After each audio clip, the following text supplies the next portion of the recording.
எல்லாருக்கும் வணக்கம். இன்னைக்கு என்ன பார்க்க போறோம் அப்படின்னா, அபிக்கு வந்து தல கார்த்திகை சீருக்கு என்னென்ன விளக்குகள் வாங்கியிருக்கோம், என்னெல்லாம் வாங்கியிருக்கோம் அப்படிங்கிறத நீங்க பார்க்க போறீங்க.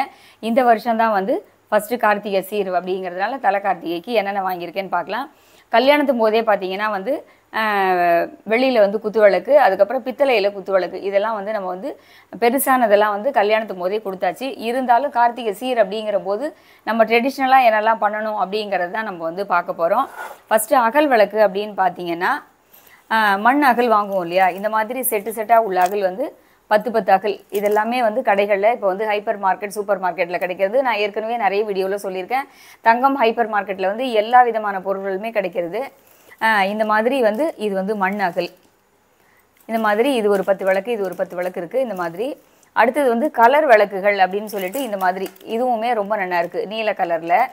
அதுக்கப்புறம் ஒரு குங்கும கலர், இது வந்து ஒரு மாதிரி வைலட் மாதிரியான கலர், 4 விளக்கு அப்படி செட்டு செட்டாக உள்ள மாதிரியான விளக்குகள். இது எல்லாமே இதில் வந்து ஒரு 3 செட்டு இதுவுமே வந்து வாங்கியிருக்கேன். அடுத்தது பித்தளை விளக்கில் என்னெல்லாம் வாங்கியிருக்கோம் அப்படின்னு பார்க்கலாம். காமாட்சி அம்மன் விளக்கில் வந்து வெள்ளி விளக்கு வந்து இது வந்து ஒரு விளக்கு வாங்கியிருக்கேன், காமாட்சி அம்மன் விளக்கு. அடுத்தது வந்து ஐயப்பன் விளக்கு அப்படின்னு சொல்லுவோம் இல்லையா, அந்த மாதிரியான விளக்கு ஜோடி விளக்கில் வந்து 2 வாங்கியிருக்கேன். அடுத்தது இந்த மாடலான விளக்குகள், இதுவுமே உங்களுக்கு பார்த்தீங்கன்னா தெரியும், இதுவும் வந்து நல்லா வெயிட்டாக கனமாக இருக்குது. இந்த விளக்கில் வந்து ஒரு 2 விளக்கு ஜோடி ஜோடியாக வாங்கியிருக்கேன். அடுத்தது இந்த மாதிரி ஓடம் மெத்தடில் உள்ளதில் இந்த விளக்கில் 2 வாங்கியிருக்கேன். அப்புறம் குழிவாக இந்த மாதிரி ஒரு ஃபீட் உள்ள மாதிரி கீழே வந்து இப்படி ஒரு குந்து மாதிரி வச்சுருக்குன்னு வச்சுக்கோங்களேன். என்னென்னா குழிவாக தாராளமாக வந்து இது ஒரு 1.5 டேபிள் ஸ்பூன் 2 டேபிள் ஸ்பூன் அளவுக்கு நல்லா எண்ணெய் பிடிக்கும். இதில் வந்து ஒரு 2 விளக்கு. ஸோ 2, 4, 6, 8 இதோடு சேர்த்து வெள்ளி விளக்கோட ஒரு 9 விளக்கு ஆகிடுது. பித்தளை விளக்குகள் ஒரு வெள்ளி விளக்கு. அடுத்தது வந்து பார்த்திங்கன்னா இந்த மெத்தடில் வந்து இது ஒரு விளக்கு, இதுவும் வந்து ஒரு டிசைன் போட்ட மாதிரியான கீழே பாதம் ஒரு குந்து வச்ச மாதிரி இந்த மாதிரி விளக்கு, இதில் வந்து ஒரு விளக்கு. அடுத்தது வந்து காமாட்சி அம்மன் விளக்குலேயே வந்து பார்த்திங்கன்னா வெள்ளி விளக்கு ஒன்று இல்லாமல் பித்தளையில் வந்து ஜோடியாக 2 கொடுக்கலாம் அப்படின்னு சொல்லிட்டு 2 விளக்கு ஒரே மாதிரி, இதுவுமே ஒன்று. அடுத்தது பூஜைக்காக வந்து பார்த்திங்கன்னா மணி கொடுத்துருக்கேன். அடுத்தது வந்து தூபக்கால், கற்பூரம் காமிப்போம் இல்லையா, அது வந்து ஒன்று, அதுவும் வாங்கியிருக்கேன். அதுக்கப்புறம் வந்து மஞ்சள், குங்குமம், சந்தனம், விளக்குக்கெல்லாம் பொட்டு வைப்போம் இல்லையா, அதுக்காக தேவைக்கு ஏற்ப அப்படிங்கிறதுக்காக இதெல்லாம் வந்து நம்மளாக பார்த்து சின்ன சின்ன பொருட்கள்லாம் நம்மளாக விருப்பப்பட்டு கொடுக்கறது தான். இதில் எதுவுமே வந்து கட்டாயம் அப்படிங்கிறதெல்லாம் கிடையாது, அவாவாளோட வசதிக்கு ஏற்ப விருப்பத்துக்கு ஏற்ப நம்ம வந்து கொடுக்கலாம். குங்குமம், மஞ்சள் பொடி, அதுக்கப்புறம் வந்து விளக்கு திரி, சந்தனம், இது வந்து இது வரைக்கும் வந்து விளக்கு இதெல்லாம் வாங்கியிருக்கோம். அடுத்தது என்ன ட்ரெஸ் அப்படின்னு பார்த்தீங்கன்னா, அவளுக்கு வந்து சில்க் காட்டன் சாரீ வந்து நிறைய வந்து அவளோட கம்யூனிட்டி போஸ்ட்டில் பார்த்துருப்பீங்க. ஆன்லைன் சாரியில் வந்து சில்க் காட்டன் சாரீ வந்து இந்த மாதிரி 9 கஜ புடவை. இது இந்த மெத்தட் வந்து எனக்கு இந்த கலர் ரொம்ப பிடிச்சிருக்குமா இல்லை அப்படின்னு சொன்னால் சரி வாங்கிக்கோ அப்படின்னு சொல்லிட்டேன். ஸோ வந்து பச்சை கலரில் நல்லா டார்க் பாட்டில் க்ரீன் போட்ட தலைப்பு போட்ட புடவை. இது வந்து பீட்ரூட் கலரில் ஒரு பார்டர் மாதிரி இருக்கும். இது வந்து ஒரு பட்டன் ரோஸ் மாதிரி பிங்க்கு உடல் கலர் வந்து இது. இதில் வந்து இது 9 கஜ புடவை அவளுக்கு. இதுக்கு வந்து ஒரு ரவிக்கை. அதுக்கப்புறம் அவருக்கு வந்து 9 வேஷ்டி. ஸோ இந்த க்ரீனுக்கு மேட்சாக இருக்கட்டுமே அப்படிங்கிறதுனால அவருக்கு வந்து 9 வேஷ்டி. அதுக்கப்புறம் வசுவுக்கு வந்து ஒரு ஃப்ராக்கு, குழந்தைக்குமே ஒன்று கொடுக்கணும் அப்படிங்கிறதுனால வசுவுக்கு வந்து ஒரு ஃப்ராக்கு. இதுவுமே வந்து கடைக்கு போகும்போது அது இது இப்போல்லாம் அவளுக்கு பிடிச்சதை அவளே செலக்ட் பண்ணி கை காமிக்கிறா. ஸோ அதனால் அவளுக்கு பிடிச்ச மாதிரியான ஒரு ஃப்ராக்கு. அதுக்கப்புறம் நெக்ஸ்ட்டு வந்து என்ன அப்படின்னு பார்த்தீங்கன்னா, குழந்தைக்கு வந்து தலைக்கு பேண்டு, இந்த மாதிரியான கலராக பேண்டு கேட்டிருந்தா. ஸோ அதனால் பிங்க் கலரில் ஒரு பேண்டும் பிளாக்கு காம்பினேஷனில் ஒரு பேண்டு.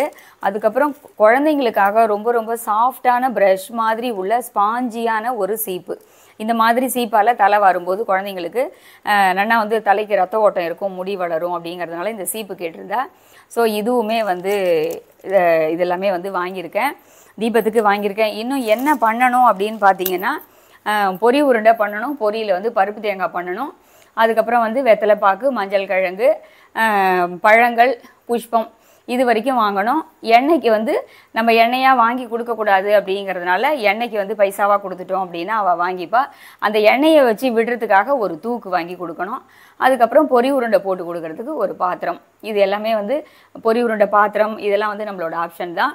எண்ணெய்க்கு தூக்கு அப்படிங்கிறது கண்டிப்பாக வந்து எல்லாருமே கொடுப்பா.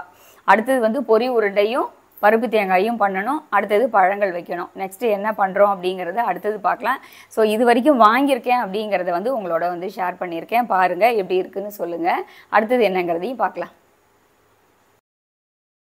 அம்மா கொடுத்த சீர் எல்லாமே வந்து என்னென்ன வாங்கியிருக்கான்னு பார்த்துருப்பேன். அதுக்கப்புறம் வந்து நான் வந்து சங்கர மடத்துக்கு வந்து கிளம்பிட்டேன். இங்கே வந்து தீப உற்சவத்துக்காக வந்து 10 நாள் சங்கர மடத்தில் வந்து தீப பாராயணம் நடக்கிறது. ஸோ டெய்லியும் வந்து காலம்பரை பார்த்திங்கன்னா ஒரு 9:30க்குலாம் வந்து ஆற்றுலேருந்து கிளம்பிடுவோம். அங்கே பாராயணம் வந்து 10:30லேருந்து 12:30 வரைக்கும் நடக்கும். அதுக்கப்புறம் ஈவினிங் வந்து 3:30லேருந்து 5:30 வரைக்கும் நடக்கும். அப்புறம் வந்து 6:30 வரைக்கும் வந்து 6 to 6:30 வரைக்கும் வர்ணக்கிரம பாராயணம் நடக்கும். அதுக்கப்புறம் வந்து 6:30 7லேருந்து 8 வரைக்கும் வந்து பார்த்திங்கன்னா உங்களுக்கு ராமாயண பிரவச்சனம், அதுக்கப்புறம் திவ்ய நாமம் பஜனை எல்லாமே வந்து நடக்கும். இது எல்லாமே உங்களுக்கு நான் வந்து இந்த கிளிப்பிங்கில் வந்து ஆட் பண்ணியிருக்கேன். ஸோ நெக்ஸ்ட்டு அதை வந்து நீங்கள் வந்து கண்டினியூ பண்ணி பாருங்கள்.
அடுத்து 5ஆம் திருநாள் அன்னைக்கு பார்த்திங்கன்னா வெள்ளி ரிஷபத்தில் வந்து சுவாமியும் அம்பாளும் வந்து வீதி உலா வருவா, மாட வீதி உலா.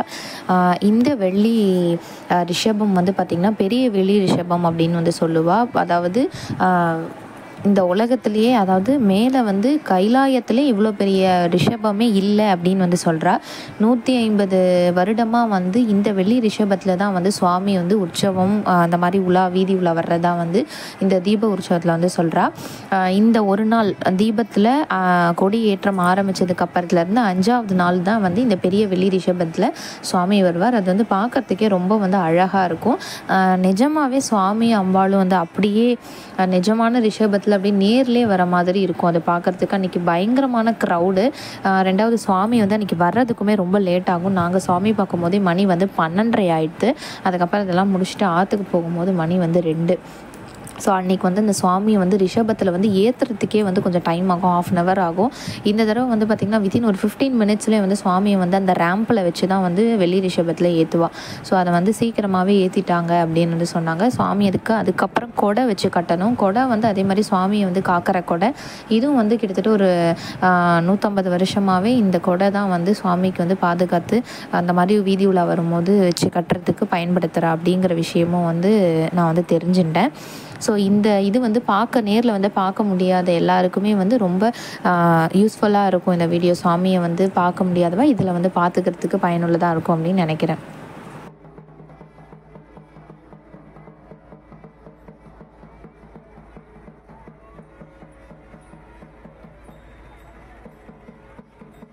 நம்ம சேனலை மறக்காமல் சப்ஸ்கிரைப் பண்ணி வச்சுக்கோங்க. இதே மாதிரி அடுத்து வேறு ஒரு vlog வீடியோவில் சந்திக்கிறேன். நன்றி, வணக்கம்.